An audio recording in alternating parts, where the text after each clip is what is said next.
విశ్వం TV ప్రేక్షకులందరికీ నా నమస్కారం. నా పేరు వాణిశ్యామ్. ఓం శుక్లాంబరధరం విష్ణుం శశివర్ణం చతుర్భుజం ప్రసన్నవదనం ధ్యాయేత్ సర్వవిఘ్నోపశాంతయే. గురుబ్రహ్మా గురుర్విష్ణుర్గురుర్దేవో మహేశ్వరః. గురుః సాక్షాత్ పరబ్రహ్మ తస్మై శ్రీ గురవే నమః. శృతిస్మృతిపురాణానాం ఆలయం కరుణాలయం నమామి భగవత్పాదశంకరం లోకశంకరం. శ్రీ గురుభ్యో నమః. శంకరాచార్యుల జయంతి సందర్భంగా ఆయన జీవిత విశేషాలని స్మరించుకోవడం మన కనీస ధర్మం. ఎందుకంటే ఆయన మన సనాతన ధర్మ పరిరక్షణ కోసం చేసిన కృషికి అది ఈరోజు ఆ సనాతన ధర్మం ఈరోజు వరకు నిలిచి ఉంది అంటే అది ఆయన కృపా కటాక్షము, ఆయన శ్రమ ఫలితమే. కాబట్టి ఈరోజు మనం ఆయన జీవిత విశేషాల గురించి కొన్నింటిని మనము చెప్పుకుందాం. అయితే శంకరాచార్యుల వారి జన్మ క్రీస్తు శకము 792 నుంచి 800 సంవత్సరాల మధ్యలో కేరళ రాష్ట్రంలోని కాలడి గ్రామంలో శివగురు ఆర్యాంబలకు ఆయన జన్మించారు. చాలా కాలంగా ఆ దంపతులకి సంతానం లేకపోవడం వలన శివగురు పరమ శివభక్తుడు అవడం వలన ఆయన పరమేశ్వరుని ధ్యానించి ఆయన తపస్సు చేయనారంభించారు. సత్సంతానం కోసమని ఆయన చాలా నిష్ఠ నియమాలతోనూ పాటిస్తూ కొంతకాలం కందమూలాదులను తింటూనే తపస్సు చేశారు. ఆ తర్వాత ఆయన అవి కూడా తినడం మానేసి ఉత్తి జలపానం ఒక్కటే తీసుకుని ఆయన తీవ్రమైన తపస్సు చేయడం ప్రారంభించారు. ఒకనాడు ఆయన నిద్రిస్తున్నప్పుడు ఆయన కలలో పరమశివుడు ప్రత్యక్షమై, నువ్వు ఇంత కఠోరమైన తపస్సు ఆచరిస్తున్నావు, ఏమాశించి చేస్తున్నావు, నువ్వు కోరుకో, నీకు వరం ఇస్తానంటే, నాకు సంతానం కావాలి, సంతానం లేదు, నాకు పుత్రప్రాప్తి కలిగించమని అడిగితే, అయితే అల్పాయుష్కుడైన సర్వజ్ఞుడైన సకల శాస్త్ర కోవిదుడైన పుత్రుడు కావాలి అంటే నీకు ప్రసాదిస్తాను, అదే దీర్ఘాయుష్యు అయిన పుత్రులు కావాలి అంటే వాళ్ళు బుద్ధిహీనులు, మూర్ఖులు, అవిద్యావంతులు, పరపీడనం చేసేవారు అయినటువంటి పుత్రులు నీకు ప్రసాదిస్తాను అని అంటే, నీకు కావాలి, ఏది కావాలో అది కోరుకోమంటే, అప్పుడు ఆయన ఏం చేశారంటే, నాకు అల్పాయుష్కుడైన కూడాను సకల విద్యలు తెలిసిన పుత్రుడినే ప్రసాదించమని అడిగితే ఆయన అలాగే ప్రసాదిస్తానని చెప్పి అంతర్ధానం అయిపోతే, కళని సాకారం చేస్తూనే ఆదిశంకరులు వాళ్ళ ఇంట్లో అవతరించారు. అయితే ఆయన ఆయుష్ కేవలం 8 సంవత్సరాలు మాత్రమే ఉండింది. సనాతన ధర్మ స్థాపనార్థం అవతారం గనక పరమశివుడి ఆజ్ఞతోటి యమధర్మరాజు ఆయనకి మరి ఒక 8 సంవత్సరాలని ప్రసాదించాడు. అయితే పరమశివుడు ఈ 16 సంవత్సరాల్లో ఇక్కడ చేయవలసిన కార్యం పూర్తి కాదు గనక ఆయనకి ఇంకొక 16 సంవత్సరాలు జీవన కాలాన్ని ప్రసాదించారు. కాబట్టి శంకరులు 32 సంవత్సరాలు మాత్రమే తన జీవితాన్ని సాగించారు. కానీ 32 సంవత్సరాల్లో ఆయన చేయవలసినదంతా భారతదేశం కోసం చేసి ఆ తర్వాత నిర్యాణం పొందారు. ఇది క్లుప్తంగా ఆయన జన్మ విశేషాలు. ఆ తర్వాత మహేశ్వరుడైన పరమశివుడు శంకరులుగా అవతరించారు అని అందరూ నమ్ముతారు. అంటే పరమాత్మ ఒక విశేష అవతారం తీసుకోవాలి, ఒక ముఖ్యమైన కార్యనిర్వహణ భూలోకంలో చెయ్యాలి అని తలిచినప్పుడు, అవతారం తీసుకున్నప్పుడు సకల దేవతలు ఆయన సహాయార్థము వాళ్ళ భూమికలు నిర్వర్తించడానికి భూలోకంలో ఆయనకి సహాయంగా అవతరిస్తారు. శంకరుల సహాయార్థము ఆయన శిష్యులుగా మహావిష్ణు అంశతో పద్మపాదాచార్యులు, అలాగే బ్రహ్మదేవుడు సురేశ్వరాచార్యులుగాను, అలాగా కుమారస్వామి కుమారుల భట్టుగాను, వాయుదేవుని అంశతో హస్తమలకాచార్యులు, తోటకాచార్యులు, అదేవిధంగా సరస్వతీదేవి ఉభయ భారతిగాను ఈ లోకంలో అవతరించారు. మహేశ్వరుని ఆజ్ఞను శిరసా వహించి సకల దేవతలు తమ తమ కార్యాలు నిర్వర్తించడానికి మరల ఈ భూమిపైకి జన్మని తీసుకుని వచ్చారు.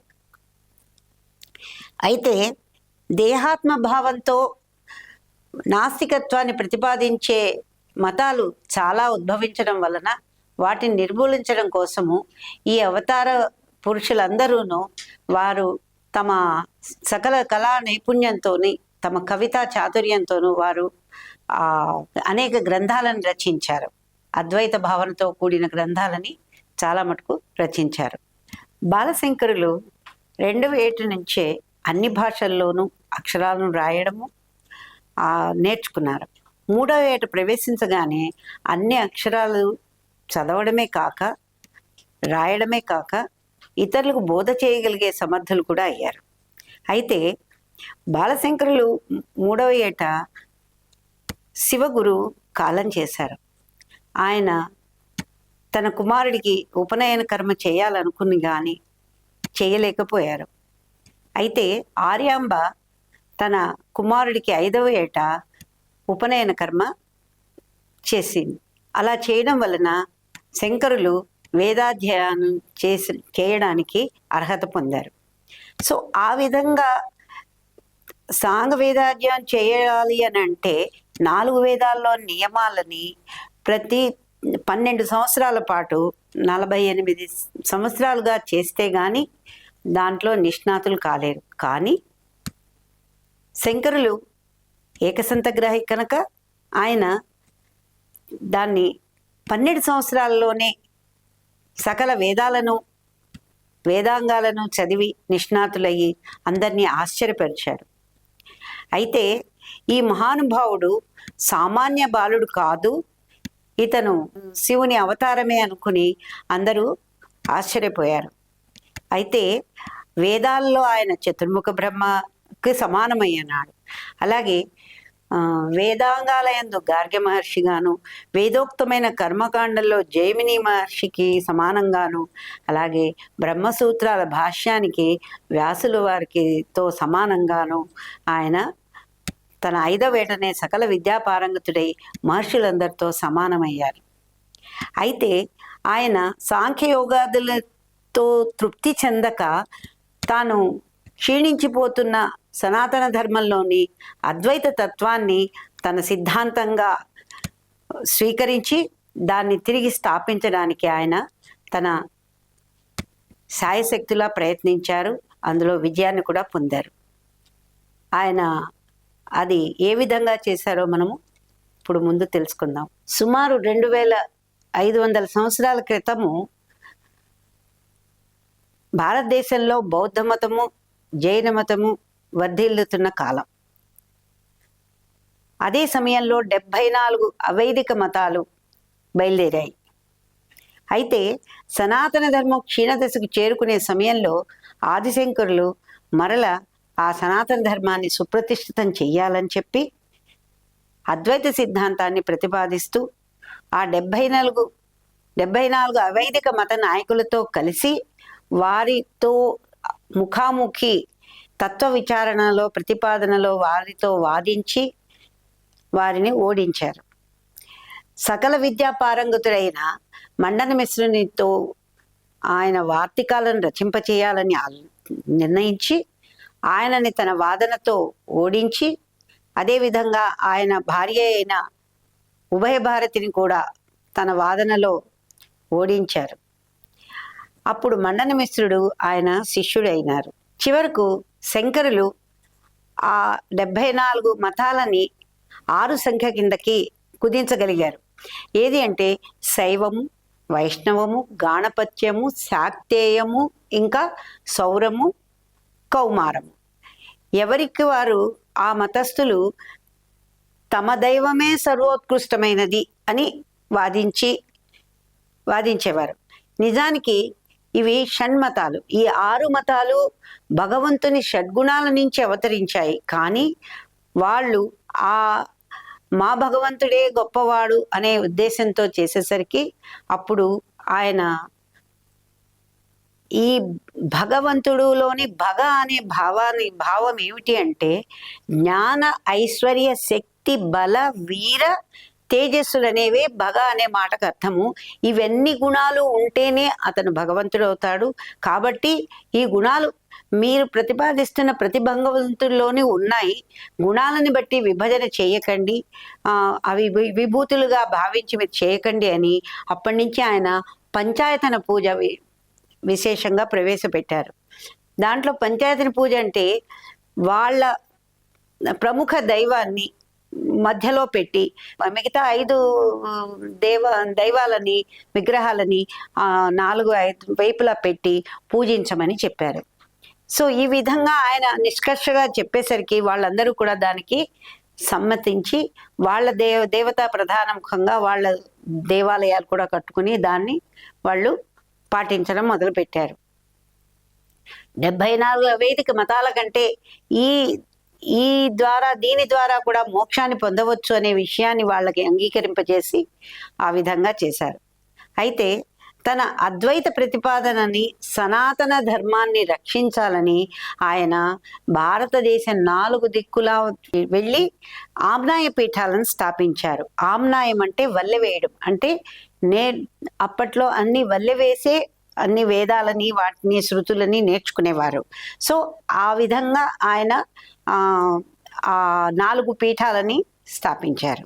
శంకరులు 4 దిశల 4 పీఠాలను స్థాపించి అందులో తన శిష్యులైన పద్మపాదాచార్యులని ఋగ్వేద పఠనార్థము పూరిలోను, అదేవిధంగా శృంగేరిలోనేమో సురేశ్వరాచార్యులని యజుర్వేద పఠనార్థము, ఆ తర్వాత హస్తమలకాచార్యులని ద్వారకాలోను సామవేద పఠనార్థము, అదేవిధంగా బద్రీలో తోటకాచార్యులని అథర్వవేద పఠనార్థము ఆయన పీఠాలని నెలకొల్పి వారిని అందరినీ పీఠాధిపతులుగా చేశారు. అయితే శంకరుల ప్రతిపాదన ఏమిటి అంటే సాత్విక సాధన, తాత్విక చింతన, అద్వైత భావన. ఇదే ఆయన ప్రతిపాదించినది. అందరినీ ఒప్పించి ఆయన చేసిన గొప్ప ఉపకారము. అంగీకరింపజేసి ఆయన తన వాగ్ధాటితో వాళ్ళందరినీ ఓడించి ఈ అద్వైత సిద్ధాంతాన్ని ప్రతిపాదించారు. కొందరికి ఇవి ఉపనిషత్తుల్లో అద్వైత భావన ఉన్నది కదా, మళ్ళీ ఈయన కొత్తగా చెప్పింది ఏమిటి అని అనుకోవచ్చు. కానీ ఉపనిషత్తుల్లో వెళ్ళేసరికి అందులో పూర్వమీమాంస ఉత్తర మీమాంస కూడా వచ్చి అది కొంచెం గ్రాహ్యం కాకుండా సులభంగా లోతుగా వెళ్ళి కానీ తెలుసుకోవలసిన విషయం. మధ్యలో ఈ మీమాంసలు వచ్చేసరికి అర్థం చేసుకోవడం కష్టతరం అవుతుందని ఆ అద్వైత భావన ఏదైతే ఉందో దాన్ని ఆయన విడమర్చి అందరికీ తెలియపరిచారు. ఆదిశంకరులు బాలశంకరులుగా ఉన్నప్పుడు ఆయన తన తల్లికి సేవ చేస్తూ తల్లితో తాను సన్యసిస్తాను అని చెప్పగా తల్లి అంగీకరించలేదు. ఆయన పూర్ణా నదికి నిత్యము తల్లితో పాటు స్నానమాచరించడానికి వెళ్ళేవారు. అయితే అక్కడ ఒకరోజు ఆయన తల్లి స్నానం చేసి పైకి వచ్చిన తర్వాత తాను స్నానం చేయడానికి దిగగానే ఆ పూర్ణా నదిలో ఉన్న ఒక మొసలి ఆయన కాలుని పట్టుకుంది. అయితే వెంటనే శంకరులు తన తల్లితో అన్నారు, అమ్మా, నేను ఇప్పుడు ఈ మొసలి బారిన పడి చనిపోతానేమో, దాని బదులు నువ్వు నన్ను సన్యసించడానికి ఒప్పుకుంటే ఈ మొసలి నన్ను విడిచేస్తుంది, కాబట్టి నువ్వు నాకు అనుజ్ఞ ఇవ్వవలసిందమ్మా అని అడుగుతారు. అప్పుడు పాపం మా తల్లి తన బిడ్డ బతుకుతాడు, ఎక్కడో ఒక చోట ఉంటాడు అని ఆశతోటి సన్యాసిగా అవడానికి అంగీకరిస్తుంది. అప్పుడు శంకరులు మనసులోనే ఆయన సన్యసించారు.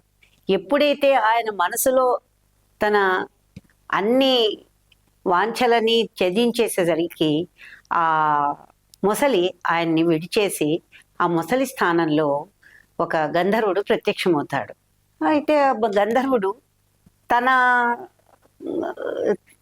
ఏ విధంగా మొసలిగా మారాడో చెబుతూ, నేను నా భార్యలతోటి మానస సరోవరంలో ఒకనాడు జలకాలాడుతూ ఉండగా అటువైపు దూర్వాస మహాముని రావడం తటస్థించింది. నేను ఆయన్ని చూసి నమస్కరించకపోగా ఆయన్ని చూసి అహంకారంతో హేళనగా నవ్వడం వలన ఆయన నన్ను జలంలో చరించే ఈ మొసలిలాగానే బతకమని చెప్పి నాకు శపించారు. అప్పుడు నేను నా తప్పిదాన్ని తెలుసుకుని ఆయన కాళ్ళ మీద పడి క్షమించమని, శాప విమోచన తరుణోపాయాన్ని చెప్పమని, ఆ ఉపాయం ఏదో చెప్పండి, ఆ మార్గం ఏదో చెప్పండి, నేను అవలంబిస్తానని చెప్పగా పదే పదే ప్రార్థించగా ఆయన నేనేమీ చేసేది లేదు, నువ్వు ఆ శంకరుల పాదాలే పట్టుకోమన్నారు.